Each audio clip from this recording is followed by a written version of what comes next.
Querido Manuel, un placer saludarte y aquí escuchando, ¿no? Otro milagro de la 4T. Como la gente asegura tener investigaciones desde hace décadas y curiosamente el día de hoy sacan una nota en donde la única prueba es créeme, güey, ¿no? O sea, créeme, yo te lo digo, créeme. Sabemos de los nexos que tiene Anabel Hernández con la DEA. Ella misma en esta serie de HBO de Narco Circus lo dice, ¿no? Abiertamente.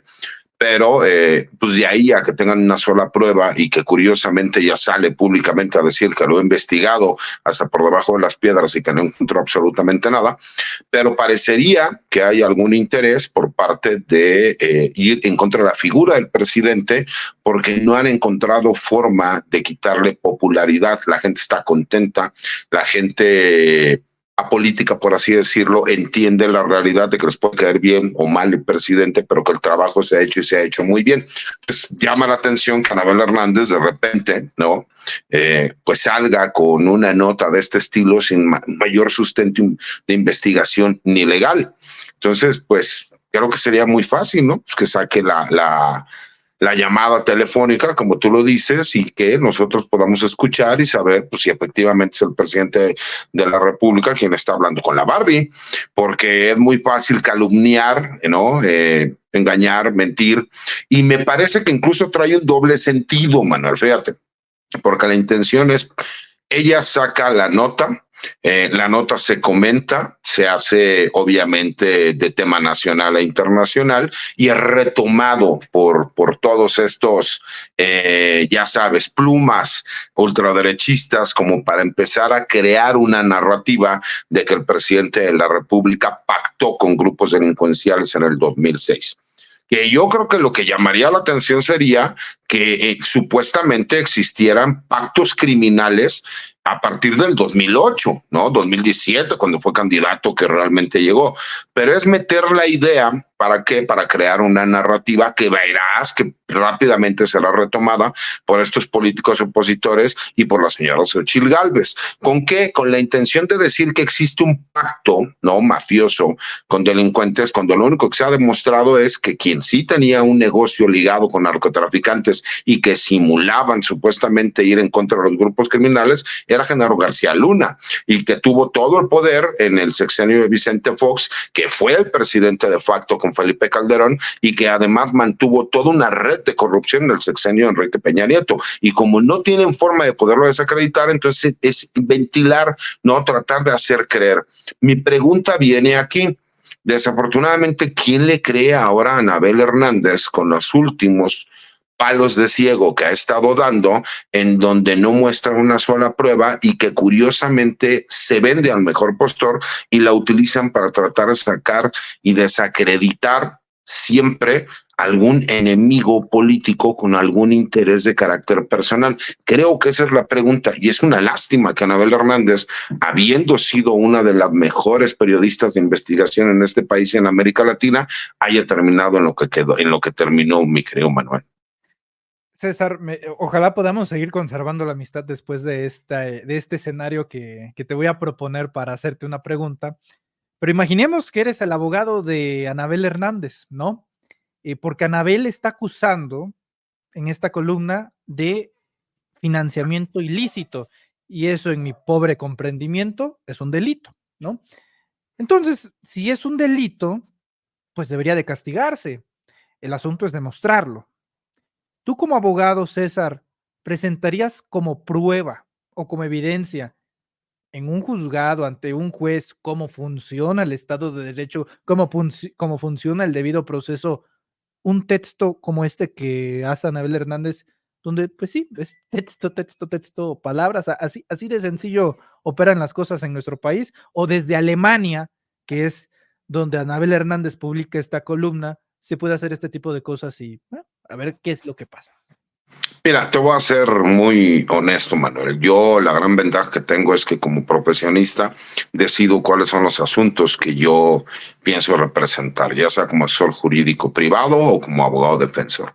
La realidad es que nunca me prestaría para una denuncia de este estilo, pero creo que aquí hay no solo un delito, como bien lo dices tú, de un supuesto financiamiento ilícito por medio de grupos criminales del crimen organizado, en específico del narcotráfico, a una campaña política, sino que además hay un segundo delito en caso de no demostrarlo, pues obviamente podría existir una demanda por daño moral por parte del presidente, donde me parece que esa es la intención que está buscando Anabel Hernández, porque forzosamente el presidente, pues le preguntarán sobre este tema, él dará su punto de vista y podría existir la posibilidad que, al igual como en su momento se intentó ir en contra de César de Castro por el daño moral que le causó al presidente de la República, el hacer insinuaciones que ni siquiera pudo comprobar tampoco sobre que pudiese haber existido financiamiento a una campaña política y que posteriormente se demostró que era la campaña política de quien era el presidente, pero en el momento en que se hace la declaración, no el de México, sino de Enrique Peña Nieto, fue por lo cual no se llevó a cabo. ¿Tú te imaginas que el presidente de la República tuviera una acción legal en contra de Anabel Hernández? Todas estas plumas, ¿no? Alineadas hacia la derecha, lo primero que dirían es que se está atacando la libertad de expresión y que se está yendo en contra de una periodista crítica que en un trabajo de investigación serio, el cual yo desconozco porque lo único que veo ahí es, créanme, es mi palabra, ¿no? Pues desafortunadamente creo que sí existe un daño moral y es un daño moral importante. ¿Qué pasaría si el presidente de la República decidiera iniciar una acción legal? Pues se diría que se está yendo en contra de la libertad de expresión y del trabajo periodístico. Creo que eso es parte de la intención, mi querido Manuel, de que el presidente de la República, cuando salga a hacer réplica, que obviamente, conociendo el colmillo que tiene, dirá, bueno, pues por el amor de Dios, ¿no? ¿De dónde sacan un comentario tan absurdo? Que me encantó la introducción que hiciste para la entrevista, cuando todo el aparato del gobierno mexicano y de los Estados Unidos estaba investigando a Andrés Manuel López Obrador, y recordemos que ya no se sabe en otra más que la de es un peligro para México, situación que incluso ya empiezan a manejar con Claudia Sheinbaum. Y es empezar a generarle terror a la gente. Tienes al gobierno más poderoso del mundo, que es el gobierno de los Estados Unidos, con toda la tecnología del mundo. Tienes al gobierno de Vicente Fox, que además se arrodilló al gobierno de los Estados Unidos y permitió que hicieran todas las barbaridades y de forma ilegal en México. Y nadie encontró ni filtró la grabación que supuestamente existe de la Barbie teniendo una llamada, porque dice que fue una llamada personal del presidente de la República con la Barbie, agradeciéndole el apoyo. Por el amor de Dios, Manuel, digo, yo voy de acuerdo que ahorita están reviviendo el caso Colosio, pero ahí por lo menos sí tenemos pruebas.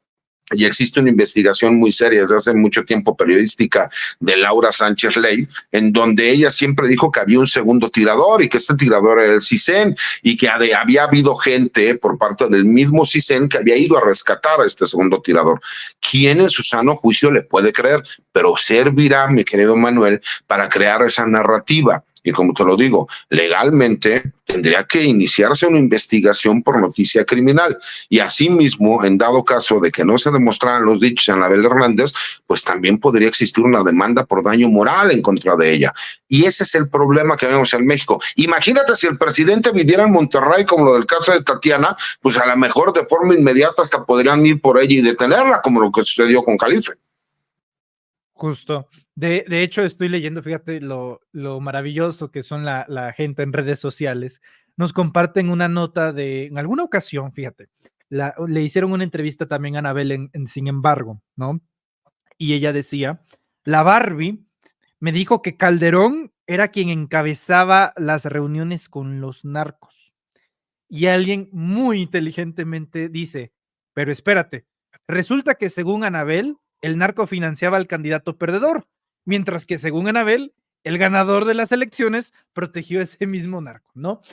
Es decir, como que hay una serie de inconsistencias que ya hasta me hace dudar que si las publicaciones de años atrás, pues no lleven un poco de salsa mágica, ¿no? Novelística. Yo te quiero preguntar, César, sobre el asunto de la DEA, ¿no? Porque en efecto ya dice, la DEA, no yo, la DEA tiene información, ¿no? Y en efecto, en este documental de HBO ella misma dice, sí, yo tengo fuentes en la DEA, ¿no? Me parecen rescatables dos cosas que te pregunto a continuación. Primero, la temporada, en plena época de intercampaña, César, en plena época de campaña electoral. O sea, no somos tontos, sabemos que tiene un peso político una declaración de este estilo, ¿no? Cuando hay elecciones presidenciales en México.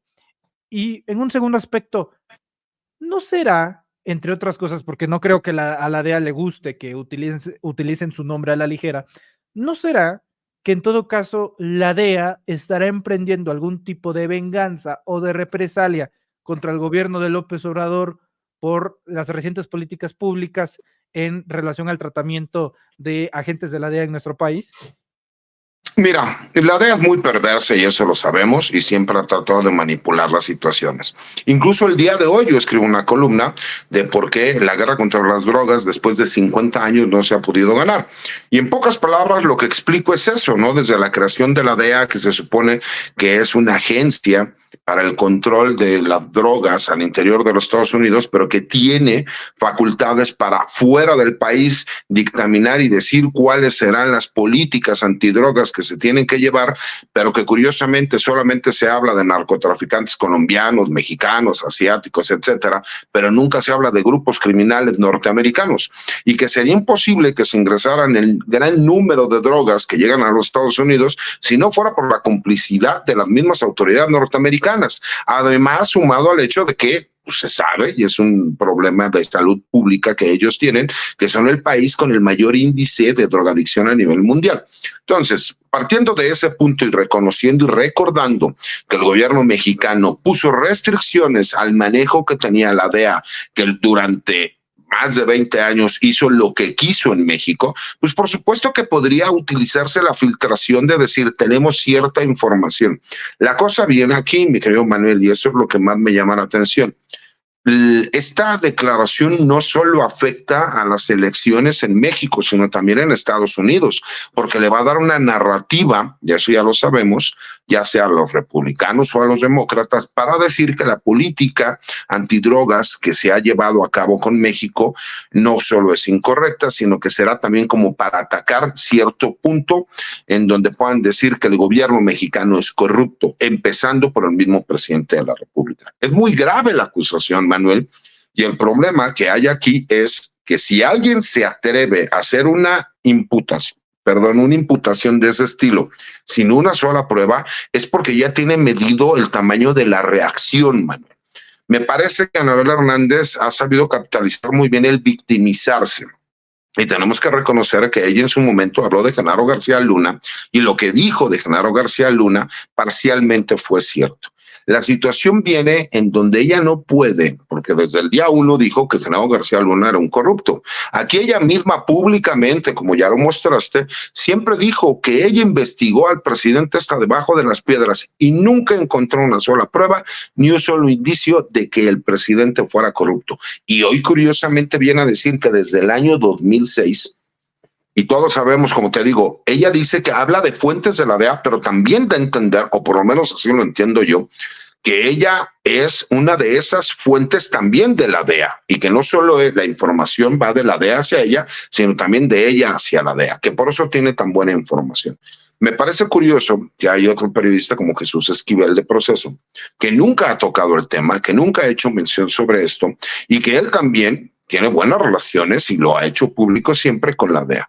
Y todavía me parece todavía muchísimo más curioso que cuando más fuerte estuvo este pleito entre la DEA y el gobierno mexicano por la detención del general Cienfuegos, en donde incluso el mismo gobierno mexicano dice, todos los agentes de la DEA ya no pueden andar China libre, no pueden estar armados en México y tienen que hacerlo en coordinación con la Secretaría de la Defensa Nacional y con la Secretaría de Marina Armada de México. ¿Por qué no salió en ese momento la información? ¿Por qué curiosamente buscaron el momento exacto para poder hacerlo?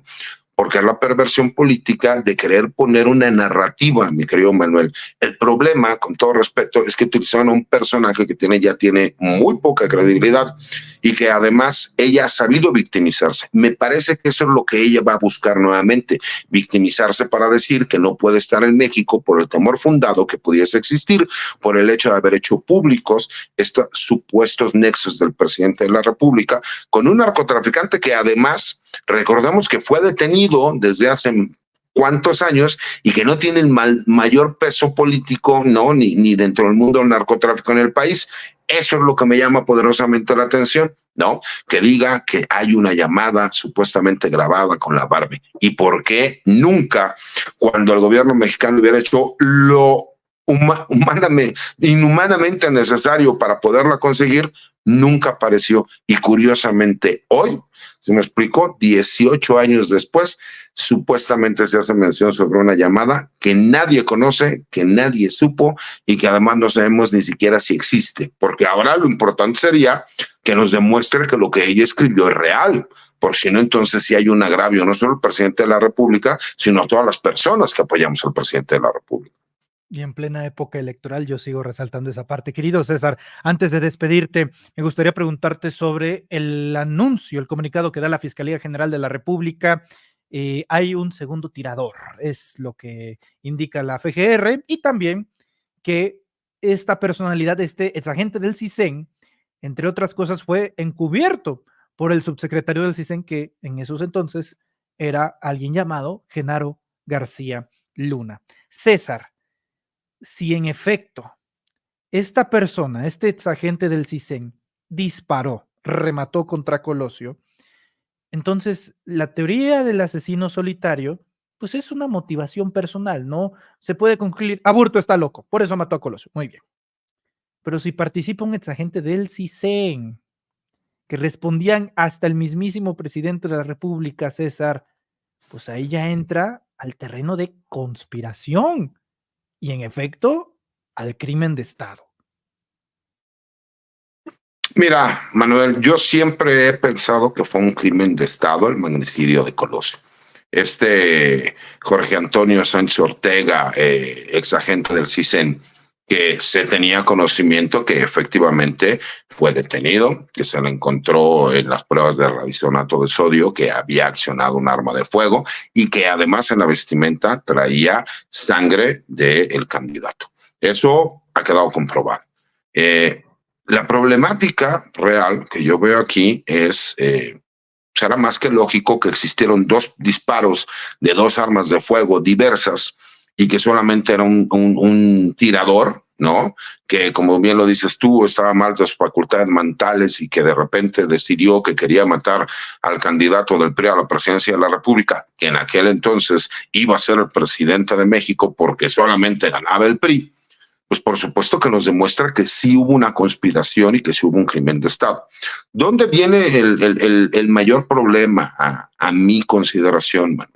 Y creo que por eso el mismo Colosio, hijo, ha dicho, ¿saben qué? No me interesaría que se siga con la investigación, mejor que indulten a Mario Aburto, porque yo creo que debe ser muy desgastante para él. Yo en lo personal, mi nombre siempre ha estado ligado a mi señor padre. Para mí, mi padre lo amé, lo respeté. Es una persona que hasta el último día de mi vida seguiré abogando por su inocencia y por su integridad como persona y como ser humano. Imagino que Colosio en esta parte personal, emocional, le debe seguir afectando. Pero eso no quita que al ser un crimen de Estado, pues el gobierno tiene la obligación de realmente hacer una investigación. Te voy a decir dónde vienen mis miedos, Manuel. ¿Realmente la Fiscalía General de la República va a ir en contra del salinismo? Recordemos que incluso hay muchísimos de estos grupos del salinismo que son multimillonarios y que siguen estando vigentes en la política. ¿O van a ir contra el cedillismo? ¿Realmente van a ir contra ellos? Vemos que siguen existiendo muchísimos políticos, incluso por ahí hay uno, ¿no? Que ahora se va a lanzar para ser senador en el estado de Sonora, como Mario Fabio Beltrones, en donde, pues, curiosamente, todos ellos salieron beneficiados con el magnicidio del candidato. Van a ir en contra de Ernesto Zedillo Ponce de León, que es el principal personaje que se beneficia con esta situación. Y el problema viene aquí. Yo tengo mucha confianza y mucho respeto al presidente de la República, pero no es el presidente de la República quien se va a encargar de las investigaciones. Será la Fiscalía General de la República. Y si algo nos ha demostrado la Fiscalía General de la República, lamentablemente en este sexenio, y muy a mi pesar porque el maestro Hertz fue mi maestro y yo tenía muchas expectativas en él, que desafortunadamente, Manuel, tienen la maldición del saco de pus. Todo lo que toca el saco de pus termina preso, con orden de aprehensión, en la cárcel o pierde una elección. Pues todo lo que toca la Fiscalía General de la República salen absueltos, no se les comprueba ningún delito. ¿Por qué? Porque incluso nos enteramos de la noticia porque le negaron una orden de aprehensión a la Fiscalía General de la República por no haber demostrado de forma ni siquiera de indicio a un juez federal. Y yo sé que la más fácil siempre es ir en contra de los juzgadores, pero si la Fiscalía General de la República no tiene la capacidad para demostrar como indicio, ni siquiera está demostrando la culpabilidad, como indicio que una persona participó en el homicidio, pues estamos condenados al fracaso, lamentablemente, mi querido Manuel. Y por último, ¿sabes tú cuántos magistrados y cuántos ministros de la Corte les deben sus carreras a Salinas, a Cedillo, a Calderón, a Fox, incluso a Peña Nieto? ¿Tú crees que ellos van a ir en contra de estos personajes? ¿Sabes cuántos medios? Porque yo puedo entender que llegó a la Fiscalía General de la República Hertz y que él a lo mejor en todos los puestos de importancia puso a gente de su confianza. ¿Sabes cuántos mandos medios existen en la Fiscalía General de la República que vienen desde aquel entonces? ¿Tú crees que van a tener el interés realmente, mi querido Manuel, de llegar a la verdad de lo que sucedió? Ese es el problema y ese es el miedo que yo tengo respecto a una situación tan específica como esta, porque confianza en el presidente de la República la tengo. El problema es que no es el presidente de la República quien va a realizar las investigaciones. Incluso tendría confianza en el doctor Hertz. La realidad es que el doctor Hertz no es quien va a hacer las investigaciones, sino todo ese trabajo de gente intermedia que viene desde los tiempos del PRI y del PAN. Entonces, ese es el problema y el miedo que yo tengo, que nuevamente veamos entrampado este caso y que no sepamos realmente qué fue lo que sucedió, cuándo. Por lo menos tenemos indicios suficientes para decir que el magnicidio realmente fue un crimen de Estado. Estimado César, como siempre, un privilegio poder tener interlocución contigo y hablar de estos temas tan escabrosos a veces y que pues muchos no le entran sin máscaras, pero contigo siempre es la excepción, como siempre, un lujo poder platicar contigo, querido César. Te agradezco mucho tu tiempo, presencia y análisis y te pido por favor que nos apoyes compartiéndonos tus redes sociales. Claro que sí, Manuel. Mira, yo manejo personalmente mi cuenta de Twitter, anteriormente, ahora X, que es @CésarGutiPri. Escribo columna de opinión todos los martes en La Silla Rota. Si quieren leerla, está muy buena. Hablo de por qué no se ha acabado la guerra contra las drogas después de 50 años de haberse declarado y de la creación de la DEA. Hago videocolumnas que subo a TikTok como @CésarGutiPri, a mi canal de YouTube como César Gutiérrez Priego y al blog de información militar y seguridad nacional Campo Marte. Muchas gracias, querido César. Estamos al pendiente. Te envío un fuerte abrazo y estamos en contacto. Al contrario, Manuel, un abrazo de vuelta y saludo a todas las personas que nos ven. Que tengan buena tarde.